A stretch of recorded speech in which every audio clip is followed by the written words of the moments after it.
Hello everyone. आज का ये जो वीडियो है, आईबीए ने ऑफिशियली जो डीए का सर्कुलर निकाल दिया है। जैसे कि आप जानते हैं पेंशनर्स का 62 स्लैब्स का इंक्रीज है। डिटेल में सर्कुलर क्या है आईबीए का वो देख लेंगे। उसके बाद एआईबी पार्क एक सर्कुलर निकाला है ऑन एमसी सिंगला केस के ऊपर कुछ अपडेट्स देखे। और उसके बाद एआईबीआरएफ का क्या व्यूज़ है एमसी सिंगला के ऊपर, कुछ है कि नहीं है, उसके बारे में आज का वीडियो में हम डिस्कस करेंगे। इसका पहले कि हम वीडियो शुरू करें, अगर आप अभी तक हमारे चैनल को सब्सक्राइब नहीं किए हैं तो प्लीज़ सब्सक्राइब कर दीजिएगा, ताकि आगे हम जो भी वीडियो बनाएंगे उसका जानकारी आपको मिलते रहेगा। चलिए शुरू करते हैं आज का वीडियो। ये देखिए, इंडियन बैंक एसोसिएशन का सर्कुलर डेटेड February 6 रिगार्डिंग वो डीए के ऊपर देखिए। इंडेक्स बताए 1960 100 सीरीज में कितना कितना है, 2016 100 में क्या है। अक्टूबर नवंबर दिसंबर 3 महीना का दिया गया है। उसके बाद एवरेज दिया है। एवरेज जो है 1960 सीरीज में हो रहा है 9731.50 और 2016 सीरीज में होता है 148.03 एवरेज। ये एवरेज है। लास्ट मंथ का 148.2 था, लेकिन एवरेज है 148.03। तो ये जो पेमेंट होगा ये फरवरी 2026 से लेके जुलाई 2026 तक पेमेंट होगा। जैसे कि आप जानते हैं रिटायरीज का डीए एवरी 6 मंथ में एक बार चेंज होता है। नेक्स्ट, कब कितना हुआ है देखिए। जो लोग रिटायर किए 1986 से लेके 92 के बीच में, उनका जो है देखिए स्लैब क्या है। इंडेक्स तो दिखा गया 9731.50 एवरेज, ये सबके लिए सेम है।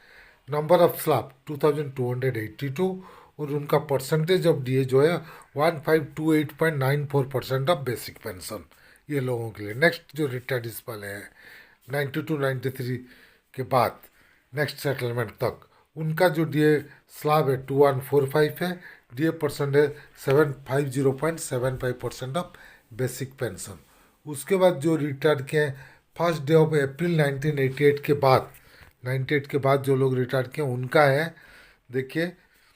Number of slab 2011, DA percentage है 482.64% ऑफ बेसिक पेंशन। उसके बाद जो लोग रिटायर किए फर्स्ट डे ऑफ नवंबर 2002, उनका जो है डीए है 1860 और उनका परसेंटेज है 334.80 of basic pension. Next next जो लोग रिटायर किए फर्स्ट डे ऑफ नवंबर 2007 के बाद नाइन्थ बीपीएस में, number of slab 1723, percentage of D 258.45% of basic पे। टेंथ बीपीएस में जो लोग रिटायर किए retire after first day of November 2012, उनका जो नंबर ऑफ स्लैब है 1322 स्लैब, परसेंटेज उनका 132.20 ऑफ बेसिक पेंशन। उसके बाद नेक्स्ट जो रिटायर किया after first day of November 2017, उनका डीएस स्लैब है 844 और उनका जो परसेंटेज है 59.08% ऑफ बेसिक पेंशन। उसके बाद ट्वेल्थ बीपीएस में जो लोग रिटायर किए हैं उनका तो स्लैब सिस्टम है नहीं, इसलिए उनका जो है नंबर ऑफ पॉइंट 25 और उनका परसेंटेज जो है बेसिक का 25% of basic pension. Third decimal जो है उसको इग्नोर किया जा रहा है इसमें जब कैलकुलेशन किया जा रही है। डीए के बारे में जो डिटेल था हम बताएं। आगे एआईबी पार्क का सर्कुलर देखिए। ये एआईबी पार्क का circular dated February 6 2026, update on the MC Singla case on pension updation pending before the honourable supreme court. Further to our circular 14/2026 dated 5th February 2026, we like to inform the following. The court order sheet is being reproduced hereunder for information of member। Court का order को वो इधर reproduce किया है। क्या लिखे हैं वो भी देख लेते हैं। कोर्ट का order upon hearing the council the court made the following order. Heard Mr. Manish Singhvi and Mr. Dhruv Mehta, learned senior counsel for the parties at length. Learned counsel appearing for the parties are permitted to file additional document within a period of 2 weeks as under। कौन कौन सा, जैसे 3 period का calculation sheet, pension calculation of an employees who retired after 1/1/1986 but before 31/10/1987 with year wise calculation up to date. उसके बाद next calculation जो लोग retire किए हैं after 1/11/1987 till 28/2/2003 with the same detail as mention above.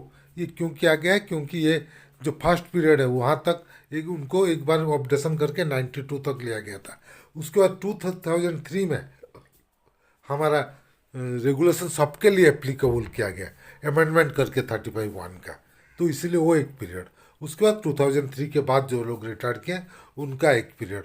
और मेरे को जो लग रहा है जो सबमिट करेंगे डाटा वो सबमिट करेंगे वो एक जनरल मैनेजर का और एक क्लार्क का डिफरेंस करके दिखाएंगे कि जो 90s में रिटायर किए जनरल मैनेजर वो आज पेंशन पा रहे हैं, आज का जो क्लार्क रिटायर कर रहे हैं उससे कम पेंशन उनको मिल रहा है, तो पेंशन का अपडेशन जरूरी है। यही दिखाएंगे उधर कोर्ट में कैलकुलेशन करके। और list this matter on next date जो है 18 फरवरी 2026 है। लेकिन मुझे एक चीज़ अभी भी डाउट है, यूनियन के तरफ से तो डाटा सबमिट कर दिया जाएगा, लेकिन हो सकता है आईबी और गवर्नमेंट के तरफ से जो एडवोकेट आएंगे हो सकता है वो उसको आगे खींचने के लिए फिर टाइम मांग सकते हैं, आगे टाइम के लिए रिक्वेस्ट कर सकते हैं। ये प्लान हो सकता है, वो पता लगेगा 18 को क्या हो सकता है। Our organisation along with petitioner organization AIPNB ROA are in touch with our advocate in regard to the compliance of the aforesaid order को कंप्लाइंस करने के लिए, डॉक्यूमेंट प्रिपेयर करने के लिए पीएनबी के साथ, एराइज के साथ, एआईबी पार्क सब मिल के उसका प्रिपरेशन कर रहे हैं। Member will be duly apprised of any development in this regard with best wishes and regards. Comradely yours, Mr. KVR Chejjo, President AIB Park and Joint Convener CVPRO, and Mr. सुप्रीतो सरकार general secretary AIB park. उसके बाद एक कोरिएंडम में दिए हैं, एक जगह में गलती में जो सेकेंड टाइम पीरियड का मांगे थे गलती में 31/12/87 मेंशन हो गया था, उसको मैं please be read as 31 October 1987 not December. We are sorry for the error के लिए एक्सक्यूज मांग रहे हैं। उसके बाद चलिए देखते हैं AIBRF views on supreme court MC Singla case. कोई व्यूज नहीं है, टोटली डंप है, कोई मुंह से आवाज़ भी नहीं निकला उनका। एक सर्कुलर, इतना सारा सर्कुलर सबको लिख रहे थे MC सिंगला केस का।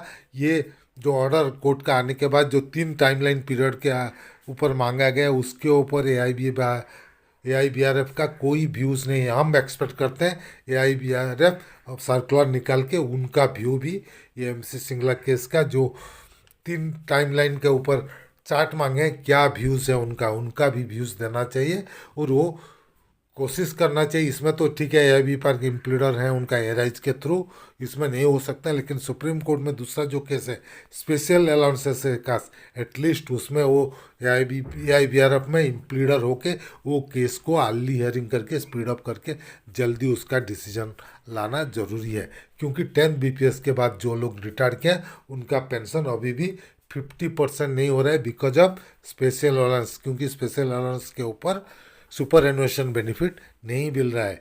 तो AIB पार्क का जो लीगल सेल बनाए वो लोग इसके ऊपर ध्यान देना चाहिए कि उनका मुंह बंद करके चुपचाप रहने से कुछ नहीं होगा। वो क्लेम कर रहे हैं सबसे बड़ा ऑर्गेनाइजेशन अब यूनियन अब रिटायरीज का उन लोग हैं, तो सबसे बड़ा के जो जिम्मेदारी है उनको भी उनको निभाना चाहिए। सभी पेंशनर्स का अभी नज़र है MC सिंगला केस का 18 तारीख को क्या होने वाला है, उसके ऊपर हमको चाहिए AIBRF का भी सर्कुलर, उनका भी इंटरफेरेंस, वो भी उनमें इन्वॉल्व होकर कोशिश करके कैसे जल्दी से जल्दी हो सके हमारा डिसीजन हमारा फेवर में आए, क्या करना चाहिए एटलीस्ट वो गाइड करना चाहिए।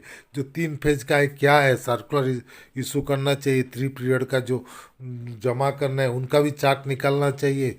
हो सकता है कोर्ट में AIB पार्क जमा करेगा, उनको जमा करने का ज़रूरत नहीं, लेकिन उनका भी जिम्मेदारी है इसके ऊपर अपना व्यूज़ देना। हम वेट कर रहे हैं बेसब्री से कि AIBRF अपना व्यूज़ MC सिंगला केस का 5 फरवरी का जो ऑर्डर है उसके ऊपर सर्कुलर निकाले। तो चलिए ये था आज का वीडियो। अगर हमारा वीडियो आपको पसंद आया तो प्लीज़ इसको लाइक कीजिए, शेयर कीजिए। आपका कुछ मतामत है तो कमेंट सेक्शन में ज़रूर दीजिएगा। और अगर अभी तक हमारे चैनल को सब्सक्राइब नहीं किया है तो प्लीज़ सब्सक्राइब कर दीजिएगा और बेल आइकन को दबाना मत भूलिएगा, ताकि आगे हम जो भी वीडियो बनाएंगे उसका जानकारी आपको मिलते रहेगा। Team Amiya Kumar Mishra, thank you.